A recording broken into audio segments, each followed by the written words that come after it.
The Austro-Hungarian defenses are failing, with supply lines running thin and available manpower falling by the day. It's only a matter of time until the Austro-Hungarian army is brought to its knees, and the Russian army now prepares for a breakthrough. And so begins the Brusilov offensive. This was the World War I offensive where the Russians adopted some brand new strategy. In the Brusilov offensive, we're gonna see some very targeted artillery barrages, and they will be followed up by some brand new Russian shock troopers. This new strategy of targeted artillery barrages is meant to weaken the defenses at strategic positions where the shock infantry can break through the line. Now, the Austro-Hungarians prepare to make a last stand, but the German army is going to be redeploying in order to hold the front line. And therefore, right down the back of the map, we can see some German World War I reinforcements that will be moving into the battle in order to help their Austro-Hungarian ally. Will the Austro-Hungarians hold for long enough to allow the Germans to reinforce the line, or will the Russian shock cavalry, shock infantry, and artillery barrage break through the Austro-Hungarian defenses? Let's see how this new breakthrough strategy is going to work. Is it going to be effective? It looks like it's been pretty effective. That targeted artillery strike from the Russians is bringing those Austro-Hungarian defenders down in a matter of seconds, and look how condensed these units back here are. And don't forget, the Russian shock troops are going to be moving in to finish the job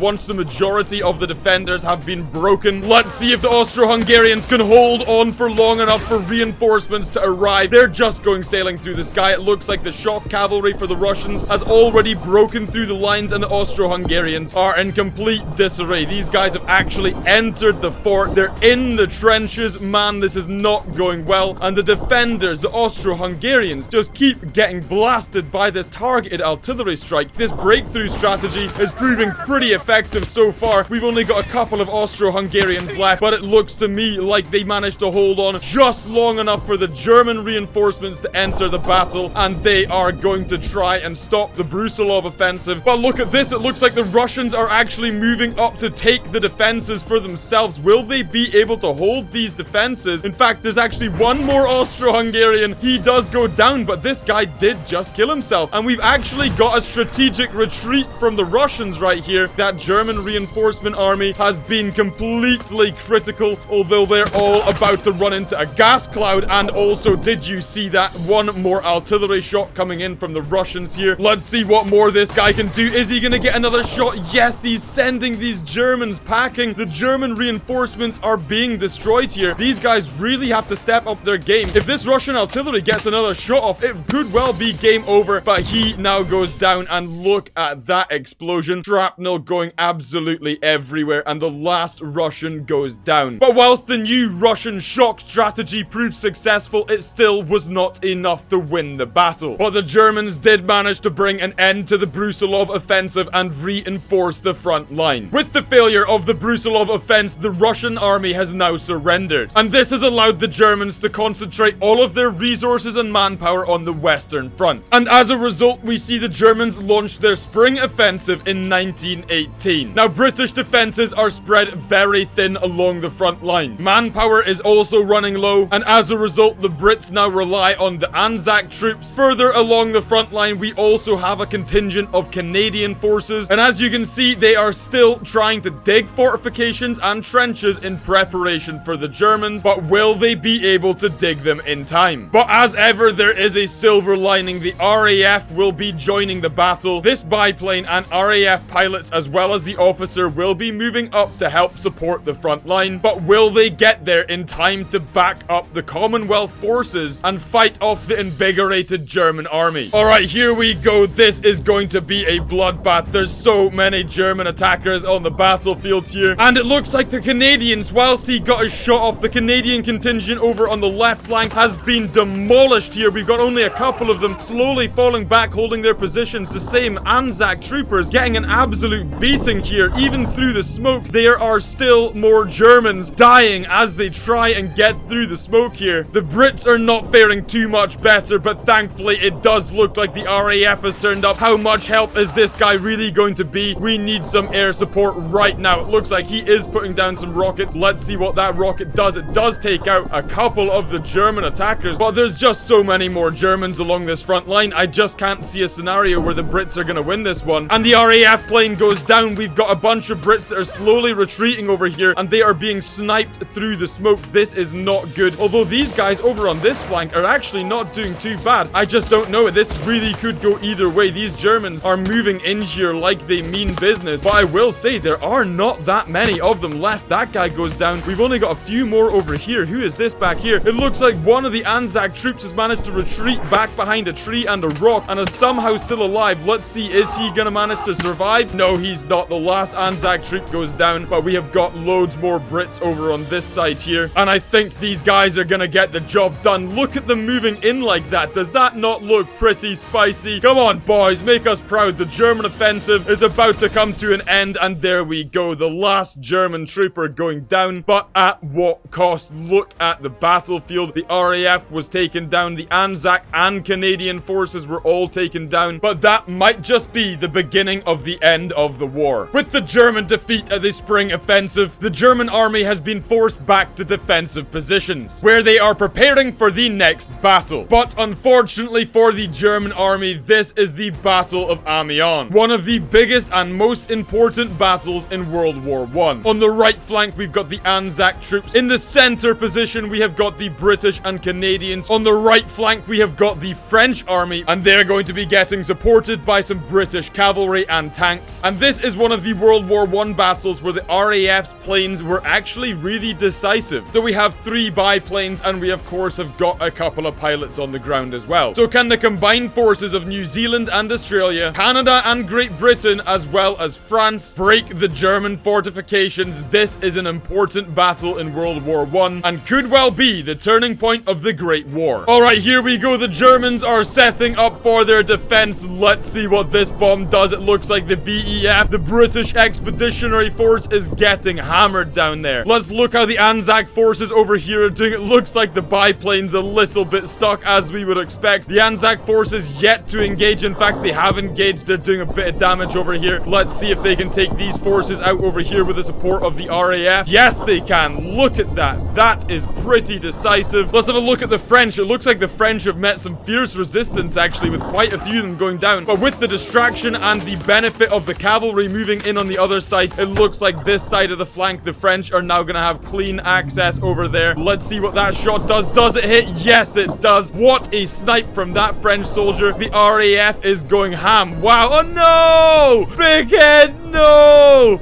Everyone stop the battle. A hero has fallen. Big head. Ah, man, what a way to go. The RAF is moving in to finish the job here. The Anzac troops have cleaned up their flank. There's no Germans left over here. The leftovers of the British Expeditionary Forces and the Canadians are moving down the center, nice and steady. All of the British cavalry looks like it has died, but the French are cleaning up the pieces. And what do the Germans have left? This guy right here. Man, I do not fancy your chances, sir. Wow, what a way to go. Another German getting put down. The Battle of Amiens was a great success, and this has been a significant turning point, and the RAF earning its weight in gold. But guys, can we get an F in the comment section for Big Head? Unfortunately, today our hero was caught on the wrong team. We've seen Germany and we've seen Austro-Hungary, and now we move on to the collapse of the Ottoman Empire at the Battle of Megiddo. And this battle will also shed some light on some unsung heroes. This is the Egyptian Expeditionary Force, also known as the EEF. Much like the BEF, the British Expeditionary Force, the EEF is part of the Commonwealth, and these soldiers were significantly important in beating back the Ottoman Empire. Of course, they did have some help and training from the BEF, the British Expeditionary Force, which, as you can see, is wearing their summer kit. And of course, we've also got some British cavalry and the Anzac troopers. Canada, New Zealand, and Australia were also critical in winning this battle and pushing back the Ottomans. We've got a front line over here. We've got a secondary line, but down the back lines, we've also got more and more cannons and riflemen, and they are about to be engaged by the British Commonwealth with all its might. All right, let's see how this battle goes, and let's look at our new EEF soldiers that we have never seen before on this channel. They're moving in, but it does look like they're just going to be trampled by the British cavalry. Well done, boys. Okay, thankfully, some of them did manage to survive to fight another battle, and the cavalry has been absolutely slaughtered by that Ottoman. Look at the mess that these guys are looking at, and oh my god, look at that. The cavalryman just got sent to Davy Jones' locker. Are these Ottoman soldiers gonna be able to hold out? Let's see what this next artillery shot decides to shoot. They are all clumped up. If this guy can get another shot off, it's gonna be... Oh, it was gonna do so much damage. Oh my god. Also, we got a coward over here hiding from the battle, and the rest of these Ottomans are going down. Would you look at these guys back here putting the hurt in? Where's it going? Oh my god. More of that, please. Or in fact, I shouldn't be rooting for the other team, but that was a seriously big shot. Although I think he did shoot himself into the water, where he's now probably gonna drown. Okay, all we have left over here, it looks like all of the Anzac troops, every single one of the Anzac troops that was left over here is dead. Now all we have is the BEF and the EEF. Let's see what these guys can do. Is it going to be enough? They're actually getting some shots in. They're exchanging fire with the last few Ottomans down there. Oh, that was a big hit. Let's see if they hit this stay banner, then this artillery piece, this guy could literally win the entire game for them. Oh, it looks like he's taking a shot. Oh, bruh, that is just unnecessary, but it doesn't matter. It looks like he is the final unit. Also, it's just him left and one more stay banner, and I think that these guys are going to be more than enough. Also, look how far he went. Bruh, what a way to go. Boys, what are you doing at the back of the map here? Oh, no! Oh my god, that's why you don't camp at the back of the map. Good lord, that guy's gone to the sun and back. Oh dear lord, that is not good. We've only got a handful of these guys. You better get that guy before he reloads. You better get him. This battle is genuinely coming down to the wire now, boys. You need to start moving. You need to move quicker than that. Oh bro, I think these guys have all been left onto... Oh no. They've all been left on melee, so they kind of just chill at the back of the map. Oh my god, it's the final draw. It's the final draw. The Ottoman is aiming down that BEF soldier. There is a stay by... Oh no.